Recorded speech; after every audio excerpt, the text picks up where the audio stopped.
Will shortly raise up with both the envoys and not only here Halo in Delhi guys, but also kembali in lagi Kyiv bersama and in saya Moscow. The Indian envoys mengupdate are going to berita raise the matter with the terbaru respective government, but nonetheless we know that when it comes to the Indian nationals, seputar particularly penyerangan Indian students, Rusia the ke government has already Ukraina. launched Operation Ganga, Dan and flights are going pada on saat full ini, swing to neighboring waktu countries saat ini like pukul Romania, Hungary, Slovakia and Poland, making sure Indians who have crossed over the pukul border 6 can be brought petang back to waktu India for this Indonesia bagian timur.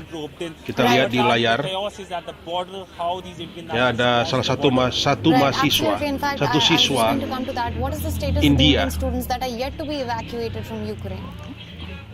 meninggal akibat serangan roket dari Rusia. One, of course, who are in Ukraine, most of them want to cross the border, and most of them are seeking some kind of vehicle to come to the border. The Indian di Kharkiv, side, di kota Kharkiv, Ukraina, has issued numbers as well, toll-free numbers, email IDs, and we also know there are teams who are situated in the western part of Ukraine. Now, when it comes to the other set of students who have crossed into countries as I just mentioned, the four countries that border Ukraine on the western border, including of course Moldova as well.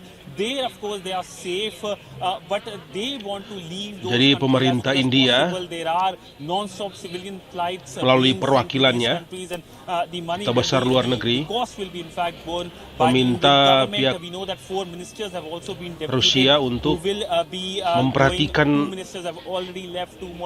penyerangan, karena ya kita tahu bersama Rusia dan India adalah sekutu ya.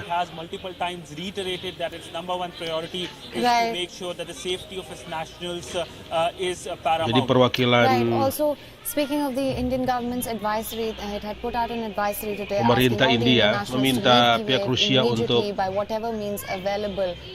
lebih memperhatikan warganya sebelum melakukan penyerangan. This advisory is perhaps the most scary, to use the word advisory, that has been issued by the Indian mission in Kiev, telling the Indian nationals to leave the country, because it is clearly a signal that Kiev will be soon under threat. We have seen the reports of Russian mobilization, Russians at the gate of Kiev, and that is a worrisome factor for many foreign nationalities, including the Indian nationalities. Many of these Indian nationals have converged to kita lihat di layar bagaimana serangan yang membabi buta yang mengakibatkan has issued advisory in the past as well, but today's advisory is satu essentially the siswa red line, which is something that dari India every Indian needs to pay heed to before it looks like the situation turns to the worst in the national capital of Ukraine. Jadi sekitar 3.000 siswa di Kharkiv, mereka harus segera meninggalkan. Segera meninggalkan.